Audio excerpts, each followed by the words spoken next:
My name is Anat Admati, and I am a finance and economics professor at Stanford. It's a graduate school of business, but I teach now about finance and society, very interdisciplinary course, also for undergraduates as well as for MBAs.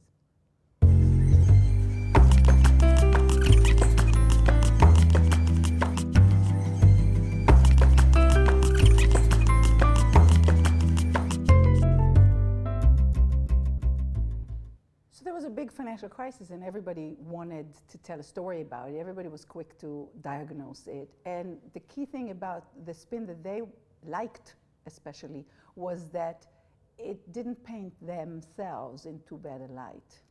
When you look at Wall Street today, tell me what you see. I see people responding to the incentives that we put in front of them, basically. And, you know, I don't blame them for that. I focus on how we have, you know, authority policymakers who set the rules this way so that, you know, so that you're allowing a dangerous truck to drive at 200 miles an hour and you can't even measure their speed.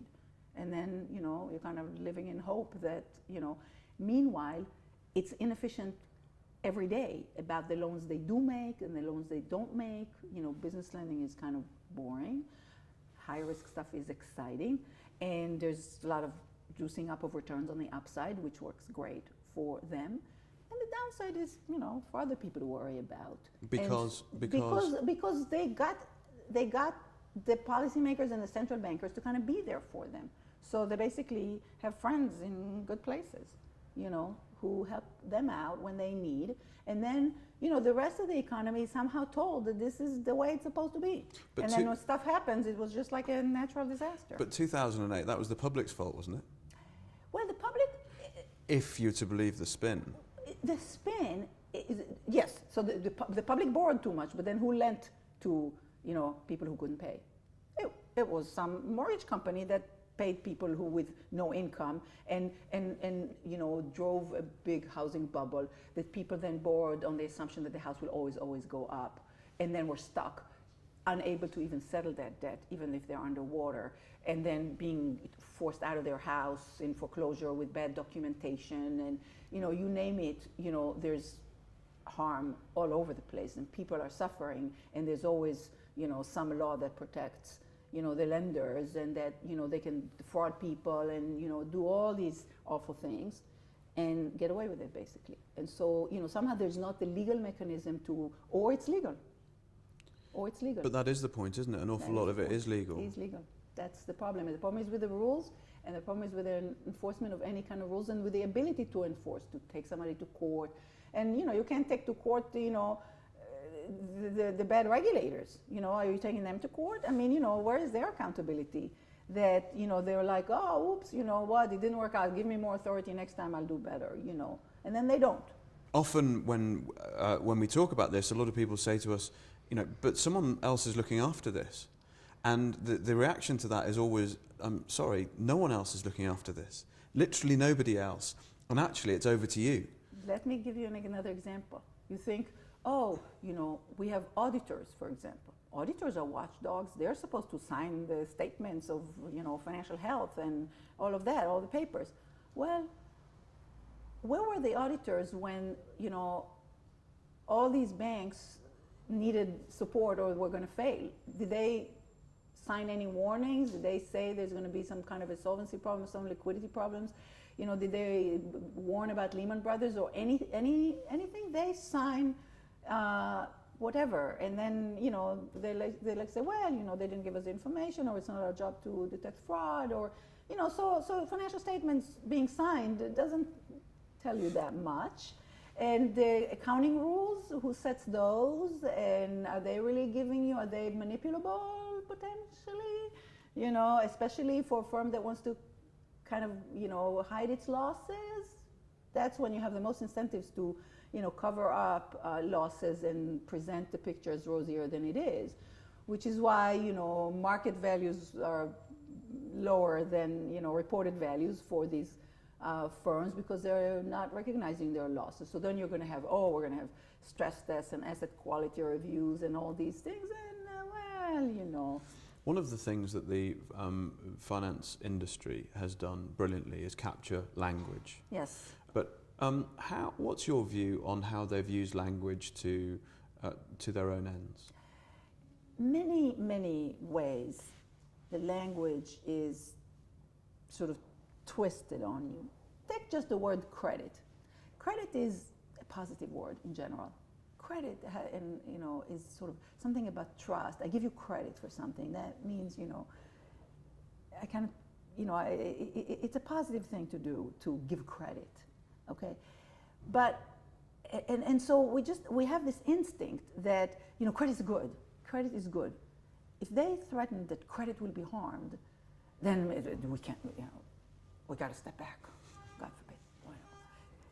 But credit, when they give credit to somebody, somebody then owes them back the money. And they're very harsh about collecting that money.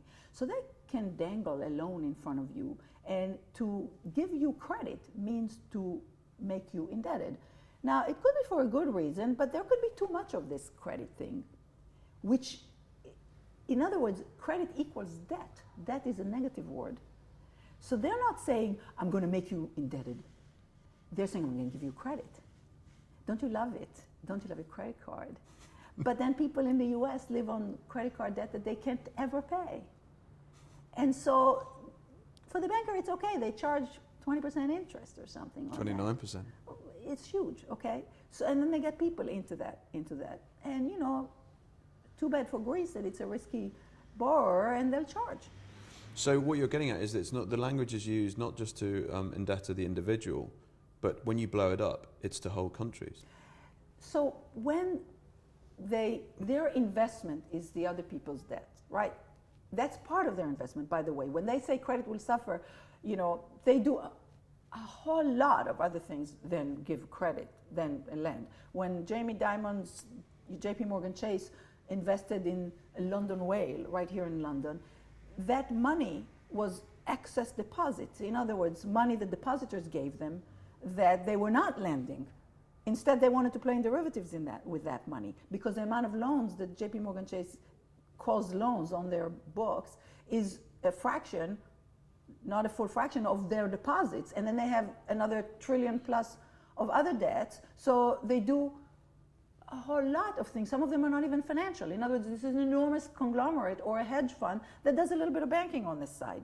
So in other words, there's a lot of confusion about, JP Morgan Chase or Barclays or HSBC being a quaint little bank, when in fact, Deutsche Bank and the big banks, our bank holding companies, are major, hedge fund conglomerates, the size of which the economy doesn't see anywhere else. And then when they get in trouble, they're saying, well, we're such a big corporation, we can't be governed. Actually, we'll pay a fine. We'll pay a fine, we'll settle it. And that's a cost of doing business? That's a cost of doing business, is we break the law, nobody's responsible, oops, too bad, you can't let us fail because the economy will be harmed, so let's settle it, and not too large a fine because we can't take that. Yeah, steady on the fine. And, I got to make money enough to pay the fine and survive, so I can lend to you.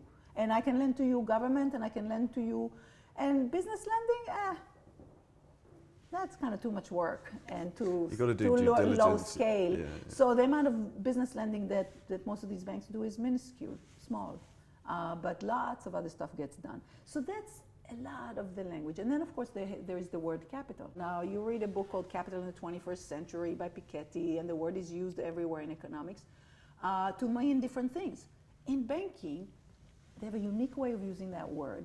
And then they trick you into thinking that the word capital is something that banks hold or set aside, just like cash, rainy day fund. And so when they say, oh, you're imposing capital requirements on me and therefore I can't lend, when the requirement was basically saying,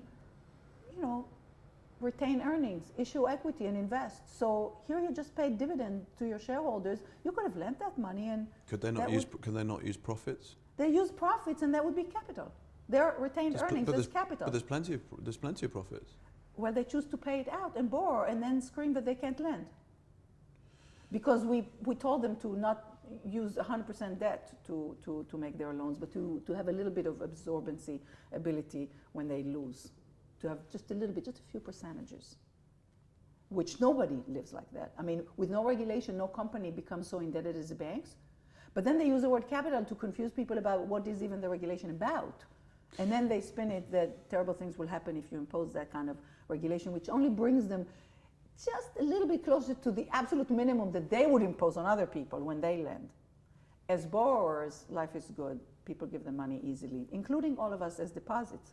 When we give the money to the bank as deposits, it's called a deposit, which again is a confusing word. Why? Because when you deposit, you think you're giving, your suitcase as deposits. It's there for you. But you're making a loan to the bank, and the bank is going to go invest it. Then it's going to tell you that you want the loan from them. And then that money, they forget that they owe it to you. And you, meanwhile, think that the money is there anytime you want it. And so here we are with the depositor not even realizing that their deposit is the bank's debt, and the bank forgetting it's their debt because they view it as, a great money to go play with. And so take risk with and take the upside. And, if they can't pay depositors, well, there's going to be deposit insurance and central banks, and somebody will solve their so-called liquidity problem. So there's another play in words, which is everything is always in the plumbing, just liquidity. And so the word liquidity is used all over. Oh my God, liquidity is suffering, and it's all because of these regulations, which could be true because some of these regulations are really stupid. Yeah. Really not. It's interesting you say that, because ordinarily you'd just be asking for broad brush regulation, but you're No. actually very discriminating when it comes to I don't like all the regulations. I think some of the regulations are completely counterproductive, and some of the way they structure the regulation is counterproductive. They say, we're going to judge what's risky or not. A loan to Greece, perfectly safe. So the regulation is distorting away from business lending. The regulation is saying, hey, go invest over here. We view it as riskless when it's actually risky and pays high return. Of course the banks will do that. They just respond to incentives. If you put, in other words, almost everything that's wrong has to do with the opacity that makes people nervous every time, the fragility, which includes a lot of way too much debt and way too many ways to hide that, and bad regulation. language. And language just helps spin to persist in that way. In other words, that's what's wrong with the actual system. What's wrong with the debate is an enormous amount of nonsense. Do you think that with an industry that is so fundamentally broken, as you've just sketched, do you think that one of the byproducts of that is the toxic culture that every single bank operates, or every single bank that I've ever dealt with in a business way? What's your view on that? It's the culture of our society is a sort of a financialized, greedy culture.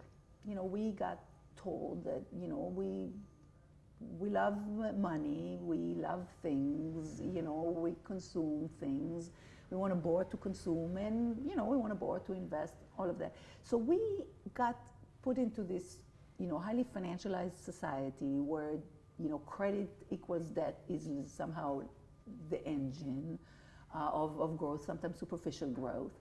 And so the culture in banking is sort of an intense version of that, which is,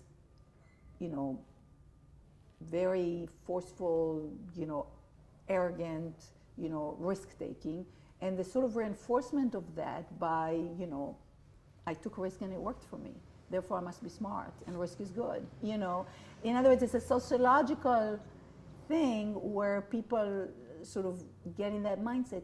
And, what I see too is a sort of, there's always sort of bubbles and silos, right? I mean, Jillian touched sort of about silos. So, from within that, it's like in banking, they don't know how the rest of the economy lives. And that's what happens in every bubble. When you're in that bubble, they don't know that businesses, in order to actually survive in this world, need to go convince investors that they have a business model. For them, they just need to go trick some politicians into allowing them to play with, to live like they do. And what I'm proposing among the most the easiest thing to kind of try to fight back is to say, what do you think you're worth to another equity investors? And would equity investors tell you that you're way too big as a conglomerate and need to break up, just like they told other conglomerates, which is why we don't find such big companies in the world. So the culture is just a kind of a caricature of all of that. It's kind of an intense sort of greed set in a system that rewards it. That greed is good, Gecko said in the movie, and we're all greedy in some respect. So I'm not angry with that, but it is there. And if we live in this kind of cathedral of consumerism, the cathedral being the shopping mall now, and the banking system is just the high altar, is it really? It's in the middle, and it always benefits. So you can sort of look around and see. Think of credit cards, okay? There are a lot of fees in credit cards, but we don't see them. How are the fees paid? All merchants have to take credit cards, and there are fees on the merchants which get passed on, but we don't see it. We see that our credit card gives us, miles or something like that. Well, I have a friend who has a small business, and she tells me that she pays more fees when I get more miles on my cards. Right. But I don't see that. You should take her on holiday. So what ends up happening is here the poor people subsidize the rich people because we get to borrow at 0 interest rate and get some reward for borrowing in a credit card, and the people who are paying 20% interest on credit card debt are essentially subsidizing us. So it's a very unfair system. So interestingly, when you've come up with some very, in my view anyway, common sense solutions to the banking issue that will blight us for years and years and years. The response from the banking industry, one is that although your ideas are good, they're wildly impractical. Wildly impractical. Another one is that the ideas are interesting but constrained by practicality. Yeah. That's quite a good one, isn't it? Yeah, You like that? Too bad. And then Sorry. And then the other one, do it. and the other one, they've gone in a bit harder on you on this, and you've got to admire it. It's bad for the U.S. economy, and therefore these are not to be taken seriously. Yeah, it's what's good. They used to say what's good for GM, or what was it? It's good for the U.S. What now? What's good for BOA? What's good for Jamie Dimon is good for he says, these regulations are anti-Americans. So there's sort of this race to the bottom. So they always say, so in the politics, they always say, you can't regulate us because the other guy's not regulating them. So you got to worry about my competitiveness in the global economy. And never mind that it's on your back. So in other words, come give me tax breaks so I can win some other company in some other country. And it's like, what's in it for me? So for example, would somebody dare to say, can I pollute this river so I can compete with some Chinese company that is allowed to compete to pollute the river? It's a nonsense. And so now you're saying, I got to take reckless risk because some other people, otherwhere, because of their own governance, political problems are allowing it. And nothing counters the forces that are there. And the forces are very intense at the situation. And the competitive forces are competition to harm. It ends up being a competition to harm.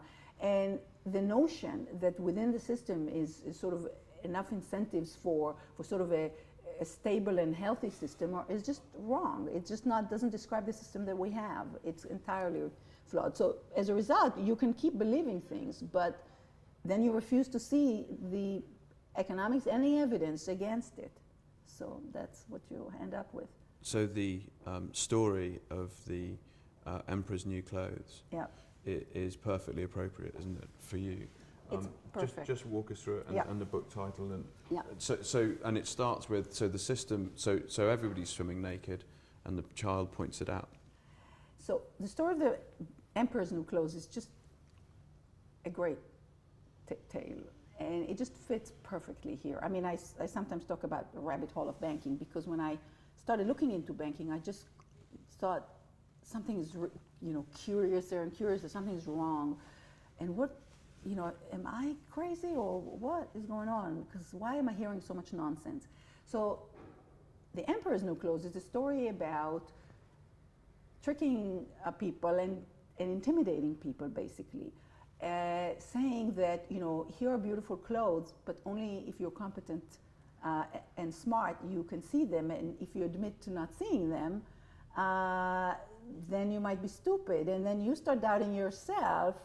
And so the most powerful thing is to sort of scare everybody into not asking too many questions and not trusting their own judgment, and telling them it's very complicated, and you just leave it to me and to the experts and all of that. And so then it allows you to kind of walk down the street without clothes, and nobody is actually saying that you don't have clothes on. And in this case, what happens is that people say stuff, and they say them with authority, and they say them in such a way that whoever is the listener, either in this case there's sort of a mix of and even in the story, a mix of just wanting to maintain your status, and that's why people are kind of willfully blind, and or being kind of unwilling or unsure about challenging, and so or it doesn't pay to challenge because your job is such that you will be fired if you challenge. So in the story, in the Emperor's New Clothes story, you're really the character you play is the child. Yep. Pointing out that actually A, the Emperor doesn't have clothes on, and B, it's worse than that this nonsense, to use your word, is socially very, very damaging. Right. It's not just a naked guy walking down the street. It's actually a whole system that's naked. and the social fallout from that. We've seen one aberration, but the greater social fallout of that, and we're seeing it now, is way bigger than we can ever imagine. Exactly, which is why I kind of don't want to quite give up, which is tempting to give up because it seems kind of so Sisyphic and so hopeless when the forces are so strong, really, that there's actual harm, but the harm is abstract, and spread out. So lots of people are harmed, but it's hard to see to locate a villain. It's hard to get anybody accountable. It's like lots of people, right. So it's like nobody's fault and everybody's fault, but especially those in charge. So that's where the real. So the theme across the whole industry and the asset management business is diffuse responsibility. Yeah. If we diffuse the responsibility and spread the responsibility out amongst a few people, we can. It's as if everyone pulls out a problem. Everyone pulls out a gun at the same time. Everyone points at one another. One person gets shot, and everyone carries on. I actually don't blame. I'm mad with the industry for nonsense. I'm kind of less mad with people for responding to incentives. In other words, my problem is the incentives are wrong, the rules are wrong, and there is broken governance in the firms, even in terms of shareholder governance. Who exactly benefits? The beneficiaries are kind of mostly within the system itself, and they throw bones to all kinds of other people around them, right. Essentially. So there is enough kind of benefit to go around a small subset of the population. The rest of the population does not understand how they're harmed because it's kind of a little bit everybody, but it's kind of a system that, extracts a little bit from all of us. Now, what we need to demand is that the rules are set and enforced better to make this industry work for the rest of us. In other words, be a kind of a healthier member of the ecosystem, the economic ecosystem, as a sector, as an industry. Instead, it's bloated, inefficient. It does stuff that we need it to do, but at a high cost, at a high risk. In other words, it's excessively reckless, unnecessarily, because the rules that govern it are wrong, and it doesn't have incentives to change. Within itself, it certainly doesn't have, but the problem is the incentives of those who can change it. As we conclude, I want to ask you more personal questions. Why did you take this fight on? I looked around and I saw that even those that knew stuff just found it kind of too inconvenient, or they were unable, or they weren't. In other words, it's the same kind of reasons to do it. And it turns out that not that many people actually understand it. I was shocked to find out. But worse, that it's too hard to do. And so I just feel like kind of somebody's got to do it. And on gender issues, I think sometimes I feel that, if there's a dirty job, women are just a little bit more likely to take it. Now, I happen to be a woman, and I have a lot of very courageous men who without whom I couldn't be here really, who helped. Yes. That's what I call good leverage, is when you get, you to try to also help explain, or you kind of get a journalist to actually be willing to explain what the words actually mean. I feel responsible. I feel that I work for a nonprofit university and that it's my duty to try to explain what is going on, because there's serious harm. I feel morally obliged to do that. And I feel that if I just went back to,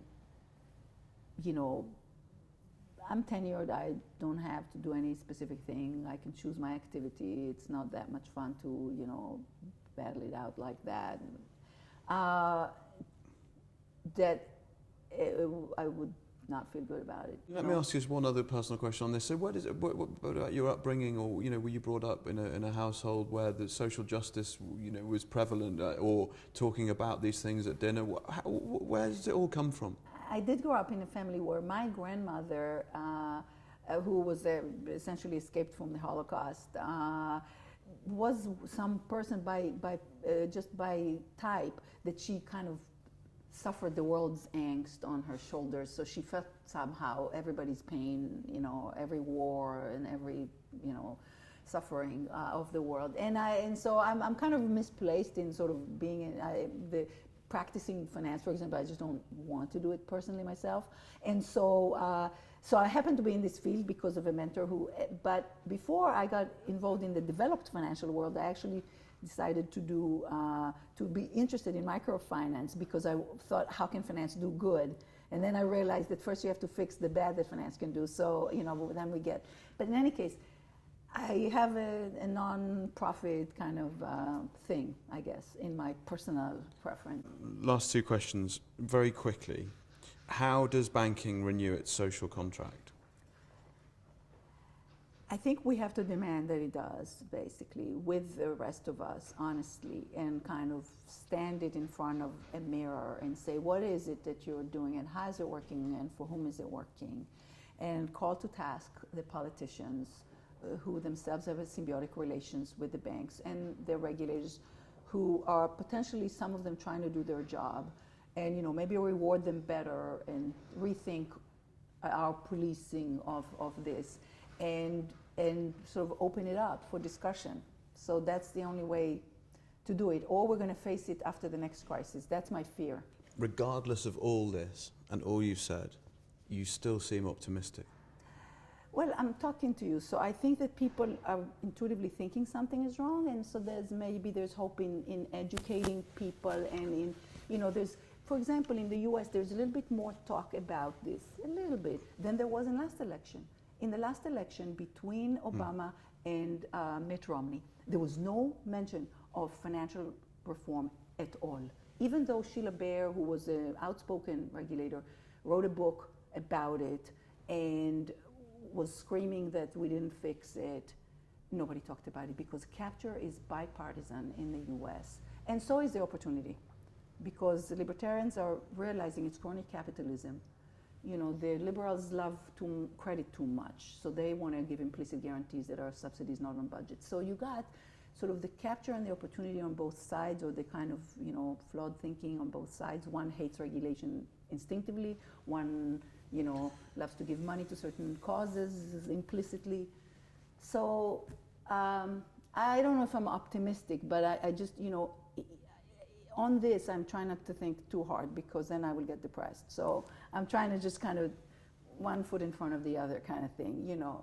The next opportunity, I'll just, if some setback, I try to think of something else, and drink a glass of wine or something. Anat, you're doing an awesome job. Keep going. I'm going to give you. There's a kind of fashion of wearing lapel badges. This is a Renegade Inc badge. A Renegade, for you. okay. You can go on there. The revolution. The revolution starts here. Thank you so much for your time.